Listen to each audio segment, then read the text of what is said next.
নমস্কার।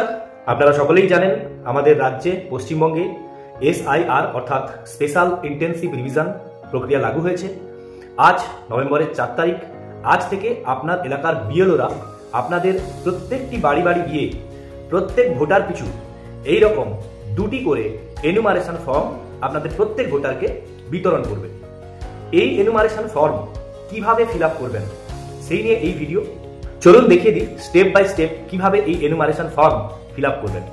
স্ক্রিনে দেওয়া এরকম 2টি করে ফর্ম আপনাকে দেওয়া হবে। প্রথমে ফর্মের উপরে দেখুন প্রথম 4টে ঘর অলরেডি ফিল আপ করা থাকবে, পূরণ করা থাকবে। একেবারে ডান দিকের ঘরটি, সেখানে আপনাকে রিসেন্ট রঙিন পাসপোর্ট সাইজ ফটো দিতে হবে। নিচের যে কলামটি দেখছেন এই ছকটি আপনাকে 2025 সালের তথ্য অনুযায়ী ফিল আপ করতে হবে। প্রথমে জন্ম তারিখ, এইভাবে দিন মাস বছর হিসেবে দেওয়া আছে। যদি কারোর জন্ম তারিখ উপরে দেখতে পাচ্ছেন 20/4/1967 সাল হয়, তাহলে এখানে ডান দিকের প্রত্যেকটি ঘরে এক একটি সংখ্যা করে লিখতে হবে। তারপরে রয়েছে নিচে আধার নম্বর দিলেন, তারপরে মোবাইল নম্বর আছে অবশ্যই দেবেন। তার নিচে পিতার বা অভিভাবকের নাম দিলেন, তারপরে পিতার বা অভিভাবকের এপিক নাম্বার দিলেন, মায়ের নাম লিখলেন, মায়ের এপিক নাম্বার দিলেন। তারপরে যে নিচে দুটো রয়েছে, যদি আপনি বিবাহিত পুরুষ হন তাহলে আপনার স্ত্রীর নাম দেবেন, তার নিচে স্ত্রীর এপিক নাম্বার লিখবেন, এবং মেয়েরা যদি বিবাহিত হয় ঠিক উল্টোটা করতে হবে।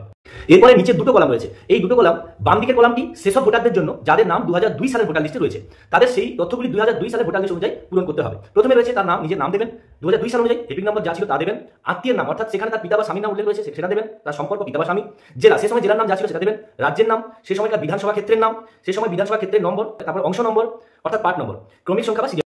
এরপরে ডান দিকের কলামটি তাদের জন্য যেসব ভোটারের বর্তমান 2025 নাম আছে কিন্তু 2002 সালের ভোটার লিস্টে নাম ছিল না, সেক্ষেত্রে তার বাবা, মা, দাদু অথবা ঠাকুমা যে কোনো একজনের 2002 সালের তথ্য এখানে দিতে হবে। প্রথমে নাম লিখবেন, তার বাবা, মা, দাদু, ঠাকুমার যে কোনো কারোর নাম লিখলেন, তারপরে সেখানে এপিক নাম্বার যা থাকে দেবেন। 2002 সালে তার পিতা বা স্বামীর নাম থাকলে সেটা দেবেন, সম্পর্ক পিতা বা স্বামী, জেলার নাম লিখবেন তখনকার, রাজ্যের নাম, বিধানসভা ক্ষেত্র তখন যা ছিল তা লিখবেন, বিধানসভা ক্ষেত্রের নম্বর যা ছিল তা লিখবেন, অংশ নম্বর এবং সিরিয়াল নম্বর। এই গেল ডান। এরপরে একটু নিচে আপনাকে অবশ্যই সই করতে হবে। যদি সই না পারে কেউ, তাহলে বাম হাতের বুড়ো আঙুলের ছাপ দিতে হবে। তার নিচে রয়েছে বিএলও সাইন, অর্থাৎ বিএলও সেখানে সিগনেচার করবে। এই যে ফর্ম ফিল আপের সমস্ত প্রক্রিয়া, এটি করার ক্ষেত্রে যদি কোনো অসুবিধা হয়, তথ্যের প্রয়োজন হয়, যদি সাহায্য দরকার হয়, তাহলে আপনার এলাকার সংশ্লিষ্ট বিএলওর সঙ্গে আপনাকে যোগাযোগ করতে হবে। অবশ্যই ভিডিওটি শেয়ার করে অন্যদের সাহায্য করুন। ধন্যবাদ।